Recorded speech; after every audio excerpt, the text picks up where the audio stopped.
मांजुली हे जगातील सर्वात मोठे बेटे कोणत्या नदीवर स्थित आहे? तर याचं करेक्ट आन्सर आहे ऑप्शन बी, ब्रह्मपुत्रा नदीवर. माजुली ही बेटे आसाम राज्यात आहे आणि ते ब्रह्मपुत्रा नदीच्या पात्रात आहे. दक्षिणेला ब्रह्मपुत्रा आणि उत्तरेला सुबनगिरी व खेरकुटिया सुटी या दोन्ही बेटांनी ते वेढलेले आहे. त्यानंतरचा क्वेश्चन पाहूया. संथाल विद्रोह या विद्रोहावर 29 तारखेला जो फर्स्ट शिफ्टचा पेपर झालेला होता त्याच्यामध्ये सुद्धा प्रश्न आलेला होता आणि 30 मध्ये सुद्धा आलेला आहे. तर याचा करेक्ट आन्सर आहे ऑप्शन सी, 1855 ते 56. हा उठाव 30 जून 1855 रोजी सुरू झालेला होता आणि 1857चा जो महान उठाव झालेला होता त्याच्याच 2 वर्ष आधी या विद्रोहाने ब्रिटिश सत्तेला हादरून टाकलेले होते. म्हणूनच 30 जून हा फुल क्रांती दिन म्हणून सुद्धा साजरा केला जातो. त्यानंतरचा क्वेश्चन पाहूया. तर संथाल विद्रोहाचे नेतृत्व कोणी केले होते? तर याचा करेक्ट आन्सर आहे ऑप्शन बी, सिद्धू आणि कान्हो यांनी. त्यानंतरचा क्वेश्चन पाहूया. तर भारतातील जी श्वेतक्रांती झाली होती त्या श्वेतक्रांतीचे जनक कोणाला म्हटले जाते? या क्रांतीवरून सुद्धा प्रत्येक शिफ्टमध्ये क्वेश्चन विचारला जात आहे. तर त्याचा करेक्ट आन्सर आहे ऑप्शन बी, डॉक्टर वर्गीस कुरियन. डॉक्टर वर्गीस कुरियन हे श्वेतक्रांतीचे जनक म्हणून ओळखले जाते आणि ही जी श्वेतक्रांती आहे ते दुग्ध उत्पादनासंबंधित आहे. त्यानंतरचा क्वेश्चन पाहूया. त्यानंतर काही इम्पॉर्टंट क्रांत्या सुद्धा पाहून घेऊया, त्याची पेपरमध्ये येण्याची शक्यता खूप आहे. तर पहिली आहे आपली हरित क्रांती, जी अन्नधान्या संबंधित आहे आणि त्याचे जे जनक आहेत ती आहे स्वामीनाथन, MS स्वामीनाथन. त्यानंतर आहे श्वेतक्रांती, ज्याचे तुम्हाला माहितीच आहे वर्गीस कुरियन, ती दुधासंबंधित आहे. त्यानंतर नीलक्रांती ही मत्स्य उत्पादनासंबंधित आहे आणि याचे जे जनक आहेत ते आहे अरुण कृष्णन आणि डॉक्टर हिरालाल चौधरी. त्यानंतर लाल क्रांती ही मांस आणि टोमॅटो संबंधित आहे. याचे जे जनक आहेत ते आहे विशाल तिवारी. त्यानंतर आहे पिवळी क्रांती, ही तेलबिया उत्पादनासंबंधित आहे. त्यानंतर याचे जे जनक आहेत ते आहे सॅम पित्रोदा. त्यानंतर आहे गुलाबी क्रांती, ही कोळंबी, कांदा आणि औषध निर्मिती संबंधित आहे आणि याचे जे जनक आहेत ते आहे दुर्गेश पटेल. त्यानंतर आहे सोनेरी क्रांती, तर ही आहे फलोत्पादन, मध आणि फळ्या संबंधित फळ. याचे जे जनक आहेत ते आहे निफक तुतेज. त्यानंतर आहे रौप्य किंवा सिल्वर क्रांती, तर याची ही जी क्रांती आहे ही आहे अंडी आणि कुक्कुटपालनासंबंधित आणि याचे जे जनक आहे ते आहे इंदिरा गांधी. त्यानंतर आहे तपकिरी क्रांती, ब्राऊन क्रांती, ही आहे कातडी उत्पादन आणि कोको संबंधित आहे. तर याचे जे जनक आहे ते आहे हिरालाल चौधरी. तर याच्यावरून एक क्वेश्चन हमखास येऊ शकतो तुमच्या अपकमिंग पेपरमध्ये. त्यानंतरचा क्वेश्चन पाहूया. भारतीय अंतराळ स्थानकाचा मुख्य उद्देश काय आहे? तर याचा करेक्ट आन्सर आहे ऑप्शन बी, अवकाशात दीर्घकाळ राहून वैज्ञानिक प्रयोग करणे आणि जो गगनयान आपली मोहीम आहे त्या मोहिमेला बळकटी देणे. त्यानंतरचा क्वेश्चन पाहूया.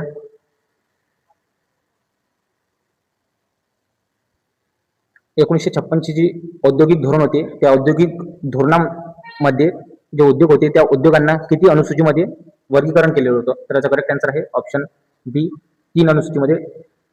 एक आहे अनुसूचित अ, अनुसूचित ब आणि अनुसूचित क, अशा प्रकारे वर्गीकरण केलेलं होतं 3 अनुसूचीमध्ये. त्यानंतरचा क्वेश्चन पाहूया. राष्ट्रपतीची जी निवडीबाबत म्हणजे राष्ट्रपतीच्या निवडीबाबत निर्माण झालेला कोणताही वाद किंवा शंका याची चौकशी करण्याचा किंवा निर्णय देण्याचा अधिकार कुणाला असतो? तर याचा करेक्ट आन्सर आहे ऑप्शन सी, सुप्रीम कोर्टला. तर कलम 71 नुसार राष्ट्रपती किंवा उपराष्ट्रपती संबंधित किंवा त्याच्या निवडी संबंधित कोणतेही वाद आहे, कोणताही विवाद आहे, याची चौकशी करण्याचा आणि त्यावर अंतिम निर्णय देण्याचा अधिकार फक्त सर्वोच्च न्यायालयाला आहे. त्यानंतरचा क्वेश्चन पाहूया. तर केंद्रीय बँक संकुचित मौद्रिक नीती कधी लागू करते? तर याचा करेक्ट आन्सर आहे ऑप्शन बी, जेव्हा अर्थव्यवस्थेत महागाई म्हणजेच इन्फ्लेशन वाढलेले असते त्यावेळेस. त्यानंतरचा क्वेश्चन पाहूया. 24-25च्या आकडेवारीनुसार भारतात एकूण LPG ग्राहकांची अंदाजे किती कोटी ग्राहक आहे असा तो क्वेश्चन आहे. LPG ग्राहक किती कोटी आहे? तर याचा करेक्ट आन्सर आहे ऑप्शन सी, 31 ते 32 कोटी. त्यानंतरचा क्वेश्चन पाहूया. जगातील सर्वात जास्त शारदा असलेला किंवा शारदा असलेले सरोवर कोणते आहे? तर याचा करेक्ट आन्सर आहे ऑप्शन बी, मृतसागर किंवा डेड सी. त्यानंतरचा क्वेश्चन पाहूया. खालीलपैकी कोणत्या राज्यात सर्वात मोठे अंतर्देशीय खाऱ्या पाण्याचे सरोवर आहे? तर याचा करेक्ट आन्सर आहे ऑप्शन सी राजस्थान. राजस्थानमध्ये आहे सांबर सरोवर. हे अंतर्देशीय म्हणजे आंतरिक भागामध्ये असलेलं सर्वात मोठं खाऱ्या पाण्याचं सरोवर आहे. त्यानंतरचा क्वेश्चन पाहूया. 1954 मध्ये सर्वप्रथम भारतरत्न पुरस्काराने कोणाला सन्मानित केले होते? तर याचा करेक्ट आन्सर आहे ऑप्शन डी वरील सर्व. डॉक्टर सर्वपल्ली राधाकृष्ण यांना सुद्धा, त्यानंतर चक्रवर्ती रामगोपालाचारी यांना सुद्धा आणि सी व्ही रमण यांना सुद्धा. जे आपले शेवटचे गव्हर्नर होते, गव्हर्नर जनरल होते, ते होते सी रामगोपालाचारी. त्यानंतर जे आपले दुसरे राष्ट्रपती होते आणि पहिले उपराष्ट्रपती होते ते होते डॉक्टर राधाकृष्णन. आणि जे नोबेल विजेता होते शास्त्रज्ञ डॉक्टर सी व्ही रमण यांना सर्वप्रथम 1954 मध्ये भारतरत्न पुरस्काराने सन्मानित करण्यात आलं होतं. त्यानंतर पाहूया भारतरत्नावर मागच्या सुद्धा शिफ्टमध्ये क्वेश्चन आलेला होता. तर मरणोत्तर भारतरत्न मिळणारी पहिली व्यक्ती कोण होती? तर याचा करेक्ट आन्सर आहे ऑप्शन बी लाल बहादूर शास्त्री. असा सुद्धा एक क्वेश्चन आला होता की भारतातील पहिल्या महिला ज्यांना भारतरत्न मिळालेला आहे त्या कोण आहे? तर याचा करेक्ट आन्सर होतो इंदिरा गांधी, ज्यांना ही पहिली भारतीय महिला होती ज्यांना भारतरत्न मिळाला होता. त्यानंतरचा क्वेश्चन पाहूया. भारतरत्न मिळवणारे पहिले बिगर भारतीय म्हणजे फॉरेनर कोण होते? तर याचा करेक्ट आन्सर आहे ऑप्शन बी खान अब्दुल गफ्फार खान, ज्यांना आपण पाकिस्तानचे जे खान अब्दुल गफ्फार होते त्यांना हा पुरस्कार मिळाला होता. त्यांना सीमांत गांधी म्हणून सुद्धा ओळखले जाते. हा सुद्धा क्वेश्चन खूप साऱ्या एक्झाम मध्ये आणि जीडी मध्ये सुद्धा विचारला गेलेला आहे की सीमांत गांधी कुणाला म्हटले जाते. त्यानंतरचा क्वेश्चन पाहूया की पृथ्वीच्या तुलनेत चंद्राची जी गुरुत्वाकर्षण शक्ती आहे ती किती आहे? तर याचा करेक्ट आन्सर आहे ऑप्शन सी साधारणतः 1/6 पट. त्यानंतरचा क्वेश्चन पाहूया. लोकसेवा आयोग आपली वार्षिक अहवाल कुणाकडे सादर करत असतो? तर याचा करेक्ट आन्सर आहे ऑप्शन सी भारताच्या राष्ट्रपतीकडे. तर कलम 323(1) अनुसार UPSC आपला वार्षिक अहवाल हा राष्ट्रपतीकडे सादर करत असतो. त्यानंतरचा क्वेश्चन पाहूया. पक्षांतर बंदी कायदा म्हणजे अँटी डिफेक्शन लॉ संविधानाच्या कोणत्या अनुसूचीमध्ये देण्यात आलेला आहे? तर याचा करेक्ट आन्सर आहे ऑप्शन डी 10व्या अनुसूचीमध्ये. ही जी 10वी अनुसूची आहे ती 85वी म्हणजे 1985 मध्ये जी 52वी घटना दुरुस्ती झाली त्याद्वारे जोडण्यात आलेलं होतं. त्यानंतरचा क्वेश्चन पाहूया. लाहोर अधिवेशन झाले त्याचे अध्यक्ष कोण होते? तर याचा करेक्ट आन्सर आहे ऑप्शन बी पंडित जवाहरलाल नेहरू. या अधिवेशनात तरुण रक्ताला संधी देण्यासाठी गांधीजींनी जवाहरलाल नेहरूंच्या नावाचा प्रस्ताव ठेवला होता. त्याचमुळे त्यांना या अधिवेशनाचे अध्यक्ष सुद्धा करण्यात आले. त्यानंतरचा क्वेश्चन पाहूया. याच्याच रिलेटेड आहे. लाहोर अधिवेशनात कोणता मुख्य ठराव संमत करण्यात आला होता? तर याचा करेक्ट आन्सर आहे ऑप्शन सी पूर्ण स्वराज म्हणजेच कम्प्लीट इंडिपेंडेंट. त्यानंतरचा क्वेश्चन पाहूया. 21 डिसेंबर 1929 च्या मध्यरात्री पंडित नेहरूंनी कोणत्या नदीकाठी तिरंगा फडकविला होता? तर याचा करेक्ट आन्सर आहे ऑप्शन बी रावी नदीकाठी. तर लाहोर येथे रावी नदीच्या काठावर तिरंगा फडकून स्वातंत्र्याची घोषणा करण्यात आली होती. यावेळी इन्कलाब जिंदाबाद या घोषणेने संपूर्ण परिसरे दुमदुमून गेले होते. त्यानंतरचा क्वेश्चन पाहूया.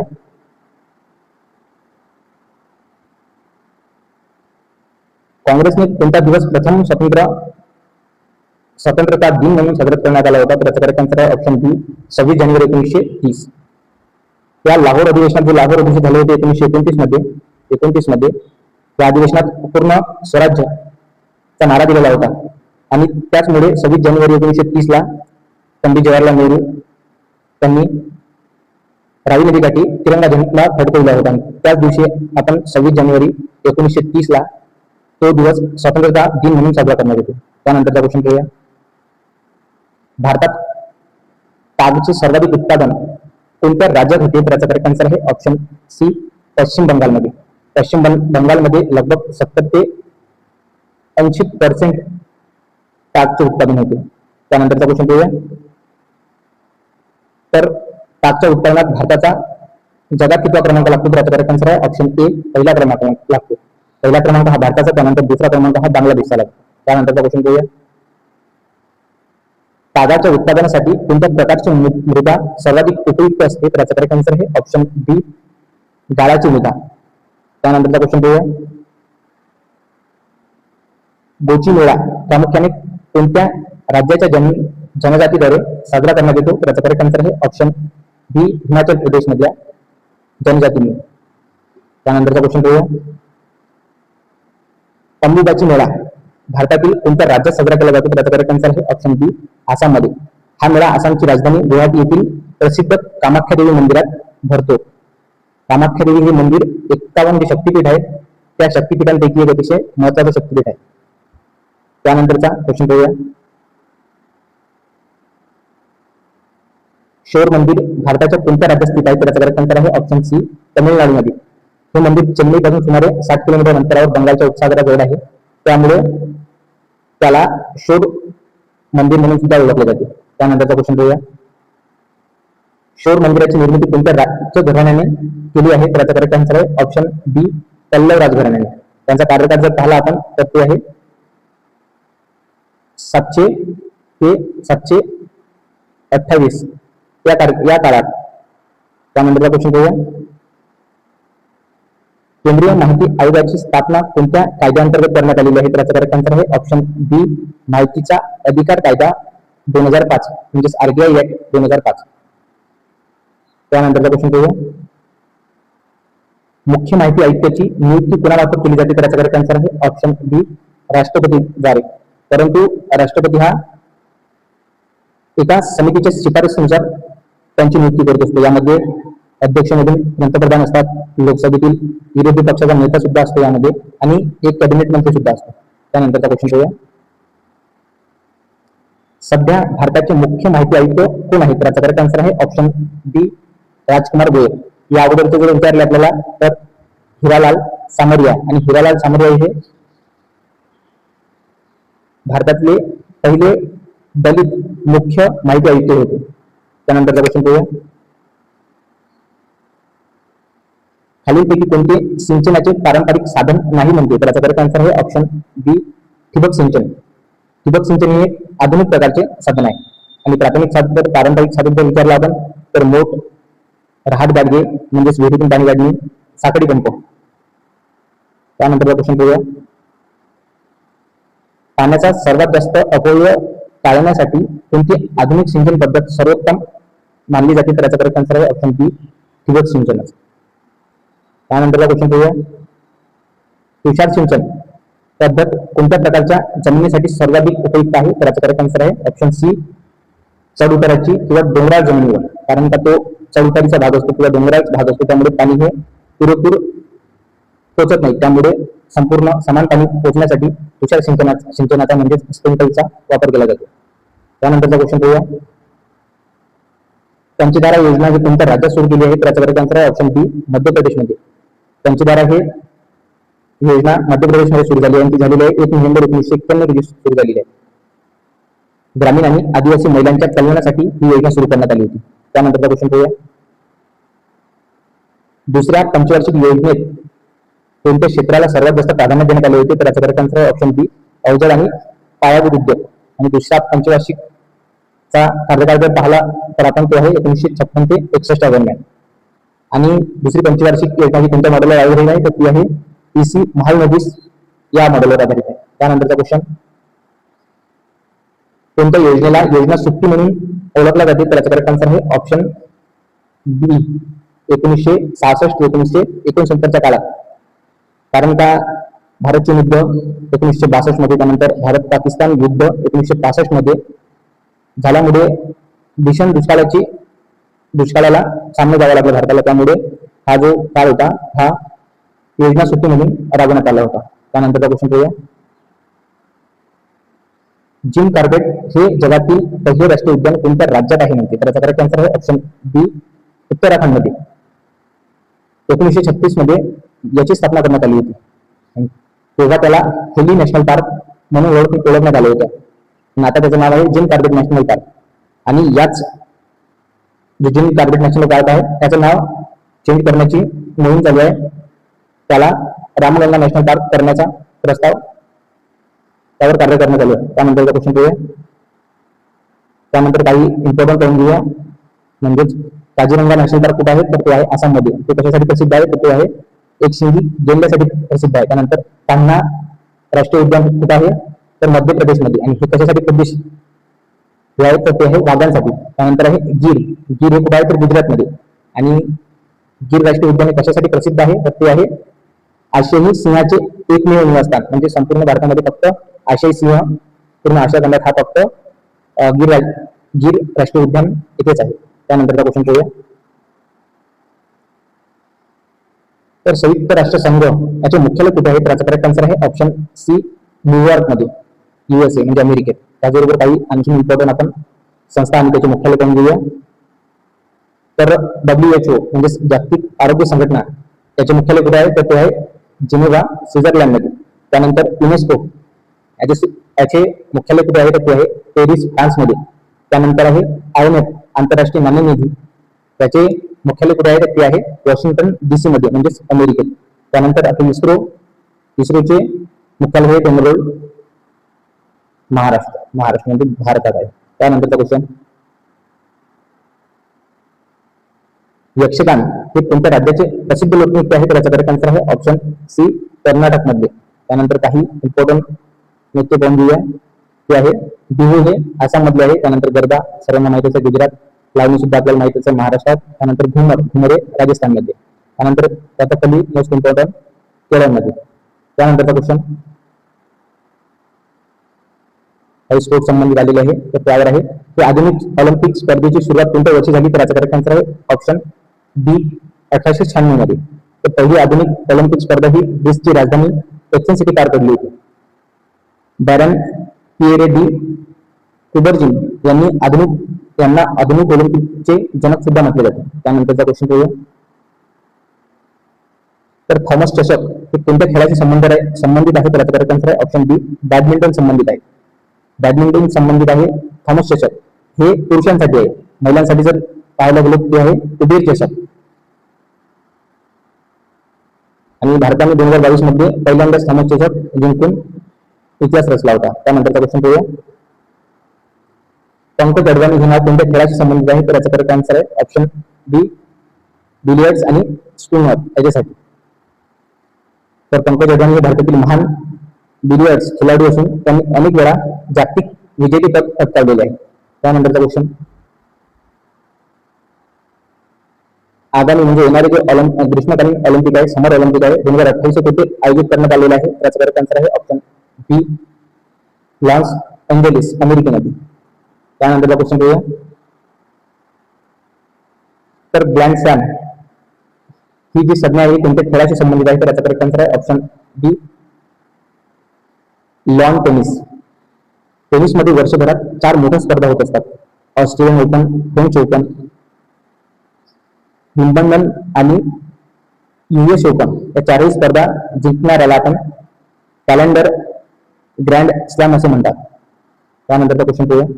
त्याचबरोबर काही इम्पॉर्टंट खेळ आणि त्याच्या संबंधित ज्या ट्रॉफ्या आहे किंवा चषक आहे ते सुद्धा पाहून घेऊया.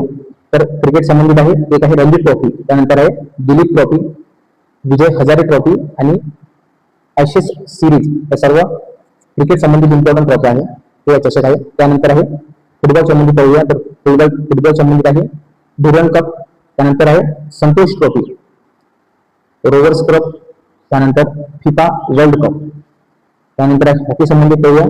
तर आहे सुलतान अझलान शाह कप, त्यानंतर आगा खान कप आणि ध्यानचंद कप किंवा ट्रॉफी. त्यानंतर बॅडमिंटन संबंधित पाहून घेऊया. तर आपण पाहिलाच आहे थॉमस कप हा पुरुषांसाठी असतो, त्यानंतर उबेर कप हा महिलांसाठी असतो, सुधीरमन कप अशा प्रकारचे ते इम्पॉर्टंट ट्रॉफी आहे आणि खेळ आहे. भारतीय संविधानाच्या कोणत्या भागात नागरिकतेचा उल्लेख आहे, तर याचा करेक्ट आन्सर आहे ऑप्शन बी, भाग 2 मध्ये. त्यानंतरचा क्वेश्चन पाहूया याच्या संबंधित. तर भारताने नागरिकतेची संकल्पना कोणत्या देशाच्या संविधानावरून घेतलेली आहे, तर याचा करेक्ट आन्सर आहे ऑप्शन सी, ब्रिटन मधून घेतलेली आहे. तर भारतामध्ये एकेरी नागरिकता आहे आणि ही जी आहे ही आपण ब्रिटन मधून घेतलेली आहे. त्यानंतरचा क्वेश्चन पाहूया. जयपूर साहित्य उत्सवाची सुरुवात कोणत्या वर्षी झाली, तर याचा करेक्ट आन्सर आहे ऑप्शन बी, 2006 मध्ये. या उत्सवाची सुरुवात 2006 मध्ये झाली आणि सुरुवातीला हा उत्सव जयपूरमधील ऐतिहासिक डिग्गी पॅलेस येथे आयोजित करण्यात आलेला होता. त्यानंतरचा क्वेश्चन याच्या संबंधित, जयपूर साहित्य उत्सवाचे संस्थापक किंवा संचालक कोण आहे? तर याचा करेक्ट आन्सर आहे ऑप्शन बी, विल्यम डॅलरिपन आणि नमिता गोखले. त्यानंतरचा क्वेश्चन पाहूया. तर रक्ताला संयोजी का म्हटले जाते, म्हणजेच कनेक्टिव्ह टिश्यू का म्हटले जाते? तर याचा करेक्ट आन्सर आहे ऑप्शन बी, कारण ते शरीराच्या विविध भागांना आणि ऊतींना म्हणजेच टिश्यूंना एकमेकांना जोडत असतात. तर रक्त हे शरीरातील संपूर्ण शरीरात फिरत असते. ते पोषक द्रव्ये, ऑक्सिजन, कार्बन डायऑक्साईड आणि सप्तके एका अवयवाकडून दुसऱ्या अवयवाकडे वाहून घेऊन जाण्याचे काम करते. त्यामुळेच त्याला संयोजी टिश्यू म्हणजेच संयोजी ऊती किंवा कनेक्टिंग टिश्यू असे सुद्धा म्हणतात. त्यानंतरचा क्वेश्चन पाहूया. याच्या संबंधित जो येण्याची शक्यता आहे, स्त्रीयुग्मक बिजांडाच्या कोणत्या भागात तयार होतात? तर याचा करेक्ट आन्सर आहे ऑप्शन बी, भ्रूणकोशामध्ये. त्यानंतरचा क्वेश्चन, शिकागो येथील विश्व धर्म परिषद कोणत्या वर्षी भरवण्यात आली? तर याचा करेक्ट आन्सर आहे ऑप्शन बी, 1893 मध्ये. तर ही परिषद 11 सप्टेंबर 1893 रोजी झाली. अमेरिकेच्या शोधात लगभग 400 वर्ष पूर्ण झाल्याच्या निमित्ताने कोलंबिया एक्सपोजिशन ने हा एक भाग म्हणून आयोजित केला होता. त्यानंतरचा क्वेश्चन, जी ही परिषद झाली होती, या परिषदेत भारताचे आणि हिंदू धर्माचे प्रतिनिधित्व कोणी केले होते? तर याचा करेक्ट आन्सर आहे ऑप्शन बी, स्वामी दयानंद सरस्वती. त्यानंतरचा क्वेश्चन पाहूया. जलप्रवाहाच्या दृष्टीने भारतातील सर्वात मोठी नदी कोणती आहे, म्हणजे ज्याच्यामध्ये सर्वात जास्त पाणी वाहून नेणारी नदी कोणती आहे? तर ती म्हणजे ब्रह्मपुत्रा नदी आहे. तर ब्रह्मपुत्रा नदीचा उगम हा तिबेटमध्ये होतो आणि ते भारतात अरुणाचल प्रदेशमधून होऊन म्हणजेच आसाम मधून होऊन वाहते. ही नदी भारतातील वाहणाऱ्या नद्यांपैकी सर्वात मोठी आणि सर्वात जास्त पाणी वाहून नेणारी नदी आहे. त्यानंतर भारतातील सर्वात लांब नदी कोणती आहे? तर ती आहे गंगा नदी. तिची लांबी लगभग 25 म्हणजेच 2525 किलोमीटर इतकी आहे. त्यानंतरचा क्वेश्चन, दक्षिण भारताची सर्वात मोठी व सर्वात जास्त पाणी आणणारी नदी कोणती आहे? तर ती आहे गोदावरी. त्यानंतर भारतीय संविधानाच्या कोणत्या कलमानुसार संसदेला नवीन राज्य निर्माण करण्याचा अधिकार आहे? तर याचा करेक्ट आन्सर आहे ऑप्शन सी, कलम 3 अनुसार. त्यानंतर नवीन राज्याचे निर्मितीचे विधेयक संसदेत मांडण्यापूर्वी कोणाची पूर्व परवानगी आवश्यक असते? तर याचा करेक्ट आन्सर आहे ऑप्शन ब, भारताच्या राष्ट्रपतीची. त्यानंतरचा क्वेश्चन पाहूया. राज्य पुनर्रचनेबाबतचे विधेयक संसदेत कोणत्या बहुमताने मंजूर केले जाते? तर याचे करेक्ट आन्सर आहे ऑप्शन बी, सिंपल मेजॉरिटी म्हणजे साध्या बहुमताने हे पार केले जाते. तर घटनेच्या कलम 4 अनुसार कलम 2-3 अंतर्गत केलेले सर्व घटना दुरुस्त्या ह्या 368 मध्ये जे उल्लेखित घटना दुरुस्त्या आहे त्यामध्ये येत नाही आणि त्यामुळे हे फक्त साध्या बहुमताने पास होऊ शकतात. त्यानंतरचा क्वेश्चन, आग्रा किल्ल्यातील नगीना मस्जिद कोणी बांधली आहे? तर याचा करेक्ट आन्सर आहे ऑप्शन सी, शहाजहानने. तर शहाजहानने ही 1631 ते 1640 दरम्यान ही मस्जिद बनली. ती पूर्णपणे पांढऱ्या संगमरमरी दगडाने बनलेली आहे. त्यानंतरचा क्वेश्चन,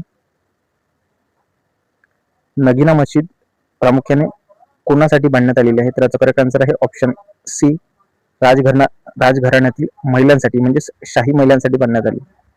त्यानंतरचा क्वेश्चन, थोडी मस्जिद बद्दल थोडी एक्स्ट्रा इन्फॉर्मेशन पाहून घेऊया. तर मोती मस्जिद ही देखील शहाजहानेच बांधलेली आहे, पण ती आकाराने नगीना मस्जिद पेक्षा थोडी मोठी असून दरबारातील सर्व लोकांसाठी बांधलेली आहे. त्यानंतर आहे जामा मस्जिद. ही मस्जिद शहाजहानची मुलगी जहान आरा बेगम हिच्या सन्मानार्थ बांधली होती. त्यानंतरचा क्वेश्चन, निळाच्या शेतीवरून महाराष्ट्रात कोणत्या ठिकाणी शेतकऱ्याचा उठाव झालेला होता? तर याचा करेक्ट आन्सर आहे ऑप्शन बी पुणे आणि अहमदनगरचे, जे आता सध्याचे आहे अहिल्यानगर, येथे झाली होती. त्यानंतरचा क्वेश्चन, एशियाई खेळ 2023 मध्ये भारताने नेमबाजी मध्ये एकूण किती सुवर्ण पदक जिंकली होती? तर याचा करेक्ट आन्सर आहे तर 7. त्यानंतरचा क्वेश्चन, स्वतःभोवती सर्वात हळू फिरणारा ग्रह कोणता आहे? तर याचा करेक्ट आन्सर आहे ऑप्शन बी शुक्र ग्रह. तर शुक्र ग्रह हा स्वतःभोवती एक फेरी पूर्ण करण्यास लगभग 243 दिवस लागतो. त्यानंतरचा क्वेश्चन, सूर्यमालेतील कोणता ग्रह इतर ग्रहांच्या विरुद्ध दिशेने फिरतो? तर याचा करेक्ट आन्सर आहे ऑप्शन सी शुक्र ग्रह. त्यानंतरचा क्वेश्चन पाहूया, सूर्याभोवती सर्वात वेगाने फिरणारा ग्रह कोणता आहे? तर करेक्ट आन्सर आहे ऑप्शन डी गुरु. त्याला एक फेरी पूर्ण करण्यासाठी लगभग 9 तास 55 मिनिटे लागतात. मणिपुरी नृत्याचा मुख्य विषय किंवा कोणता थीम आहे किंवा कोणत्या देवासाठी हा डान्स केला जातो? तर याचा करेक्ट आन्सर आहे ऑप्शन बी राधाकृष्ण, म्हणजे कृष्णासाठी केला जातो. त्यानंतरचा क्वेश्चन, मणिपुरी नृत्यामध्ये वापरल्या जाणाऱ्या पारंपरिक ढोलाला काय म्हणतात? तर याचा करेक्ट आन्सर आहे ऑप्शन बी पुंग. ऑप्शन आहे, स्वामी विवेकानंद यांचे आध्यात्मिक गुरु कोण होते? तर याचा करेक्ट आन्सर आहे ऑप्शन बी रामकृष्ण परमहंस. तर स्वामी विवेकानंद यांना 1881 मध्ये पहिल्यांदाच रामकृष्ण परमहंस भेटलेले होते आणि परमहंसांनी त्यांना निर्गुण निराकार ईश्वराची, म्हणजेच ईश्वर हा निर्गुण आणि निराकार आहे याची अनुभूती करून दिली. त्यामुळेच ते त्यांना गुरु मानत असे. त्यानंतरचा क्वेश्चन पाहूया, तर रामकृष्ण परमहंस हे कोणत्या मंदिराचे मुख्य पुजारी होते? तर याचा करेक्ट आन्सर आहे ऑप्शन बी दक्षिणेश्वर काली मंदिर, जे कोलकातामध्ये आहे ते. त्यानंतरचा क्वेश्चन, स्वामी विवेकानंदांनी आपल्या गुरूंच्या स्मरणार्थ कोणत्या संस्थेची स्थापना केली होती? तर याचा करेक्ट आन्सर आहे ऑप्शन बी रामकृष्ण मिशन याची. तर 1 मे 1897 मध्ये त्यांनी रामकृष्ण मिशन याची स्थापना केली होती. त्यानंतरचा क्वेश्चन पाहूया, रामकृष्ण परमहंस यांचे मूळ नाव काय आहे? तर याचा करेक्ट आन्सर आहे ऑप्शन बी गदाधर चट्टोपाध्याय. त्यानंतरचा क्वेश्चन, भारतीय अन्न महामंडळाची, म्हणजेच फूड कॉर्पोरेशन ऑफ इंडिया, याची स्थापना कोणत्या वर्षी झाली? तर याचा करेक्ट आन्सर आहे ऑप्शन बी 1965 मध्ये. तर भारतीय अन्न महामंडळ कायदा 1964 अंतर्गत 1 जानेवारी 1965 मध्ये एफसीआय ची स्थापना करण्यात आली होती. त्यानंतरचा क्वेश्चन पाहूया, तर एफसीआय चे मुख्यालय कुठे आहे? तर याचा करेक्ट आन्सर आहे ऑप्शन सी तामिळनाडू चेन्नईमध्ये. सुरुवातीला त्याचे मुख्यालय चेन्नई येथे होते, परंतु आता ते नवी दिल्लीमध्ये हलवण्यात आलेले आहे. सध्या त्याचे कार्यालय हे मुंबई आपलं नवी दिल्लीमध्ये आहे. तर याचा आता करेक्ट आन्सर राहणार आहे आपण नवी दिल्ली. इथे थोडं करेक्ट करून घ्या. त्यानंतरचा क्वेश्चन पाहूया, एफसीआय कोणत्या मंत्रालयाच्या अंतर्गत येते? तर याचा करेक्ट आन्सर आहे ऑप्शन सी ग्राहक व्यवहार, अन्न आणि सार्वजनिक वितरण मंत्रालय. त्यानंतरचा क्वेश्चन पाहूया, 13वी ब्रिक्स शिखर संमेलन झालेलं आहे, त्याचे अध्यक्षपद कोणी भूषवले होते? तर त्याचा करेक्ट आन्सर आहे ऑप्शन बी नरेंद्र मोदी. त्यानंतरचा क्वेश्चन पाहूया, तर ब्रिक्स परिषदेचे मुख्य विषय काय होता 13व्या ब्रिक्स परिषदेचा, म्हणजे थीम कोणती होती? तर त्याचा करेक्ट आन्सर आहे ऑप्शन ए ब्रिक्स @15 अंतर ब्रिक्स सहकार्य. त्यानंतरचा क्वेश्चन पाहूया, 1980च्या ऑलिम्पिकमध्ये भारतीय संघाचे कर्णधार कोण होते, म्हणजेच हॉकीचे? त्याचं करेक्ट आन्सर आहे ऑप्शन बी वासुदेव भास्कर. त्यानंतर पाहूया, तर जगातील सर्वात मोठा त्रिभुज प्रदेश म्हणजेच डेल्टा कोणता आहे? तर याचा करेक्ट आन्सर आहे ऑप्शन बी सुंदरवन डेल्टा. हा ब्रह्मपुत्र आणि गंगा या दोन्ही नद्यांच्या माध्यमातून तयार होतो. त्यानंतरचा क्वेश्चन पाहूया,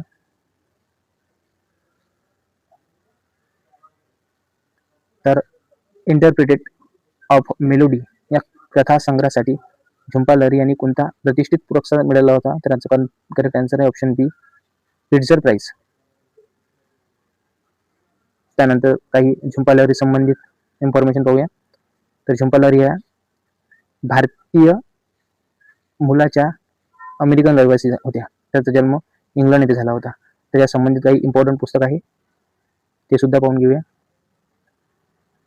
तर एक आपण पाहिलंच आहे, इंटरप्रिट ऑफ मेलोडीज 1999 मध्ये. त्यानंतर द नेमसेक हे 2003 मध्ये. अनकस्टम अर्थ 2008 मध्ये. त्यानंतर द लॉ लँड 2013 मध्ये. या पुस्तकाला बुकर प्राइज सुद्धा मिळाला होता. त्यानंतरचा क्वेश्चन पाहूया. तर संगम साहित्यानुसार मूवेंदर या संज्ञेत खालीलपैकी कोणता वंश किंवा वंशाचा समावेश होत नाही? तर याचा करेक्ट आन्सर आहे ऑप्शन डी, पल्लव मध्ये. संगम साहित्यामध्ये दक्षिणेतील काही इम्पॉर्टंट म्हणजे तीन वंशाचा उल्लेख केला गेलेला आहे, आणि त्या वंशाला त्या ग्रंथामध्ये मूवेंदर असे म्हणतात. तर यामध्ये कोण कोण आहे? तर चोल आहे, त्यानंतर चेर आहे आणि पांड्य आहे. तर चेल हे प्रामुख्याने केरळ आणि तमिळनाडू भागात राहत होते. त्यानंतर चोल हे तमिळनाडूचा मध्य भाग, कावेरी त्रिभुज पेशेस म्हणजे कावेरीचा डेल्टा आहे तिथे. त्यानंतर पांड्य हे तमिळनाडूच्या दक्षिण भागात. त्यानंतरचा क्वेश्चन पाहूया. तर खालसा पंथाची स्थापना करताना गुरूंनी प्रथम निवडलेल्या 5 शिष्यांना काय संबोधले होते? तर याचा करेक्ट आन्सर आहे ऑप्शन सी, पंज प्यारे. त्यानंतर काही महत्त्वाचे मुद्दे. तर खालसा पंथाची स्थापना कुठे झालेली? तर आनंदपूर साहेब, पंजाबमध्ये. त्यानंतर अमृत संचार म्हणजे खालसा पंथात प्रवेश करणारा विधीला अमृत संचार म्हणतात. म्हणजे ज्या पद्धतीने आपण खालसा पंथात प्रवेश करतो त्याला अमृत संचार म्हणतात. त्यानंतर काही इम्पॉर्टंट हे पाहून घेऊया. संस्थापक, जर शीख धर्माचे संस्थापक पाहिले तर ते आहे गुरु नानक देव. त्यानंतर 10वे जर जे गुरु पाहिले आपण तर ते आहे गुरु गोविंद सिंग, आणि यांनीच खालसा पंथाची स्थापना करण्यात केली होती. त्यानंतरचा क्वेश्चन पाहूया. तर IMFच्या अंदाजानुसार आर्थिक वर्ष 2025-26 मध्ये भारताचा growth rate, GDP growth rate किती राहण्याची शक्यता आहे? तर याचा करेक्ट आन्सर आहे ऑप्शन बी, 6.5. तर IMFने एप्रिल 2026 मध्ये हा अहवाल जाहीर केला होता. त्यामध्ये त्यांनी सांगितलेले होते की भारताचा GDP ग्रोथ रेट हा 6.5 इतका राहू शकतो. त्यानंतरचा क्वेश्चन पाहूया.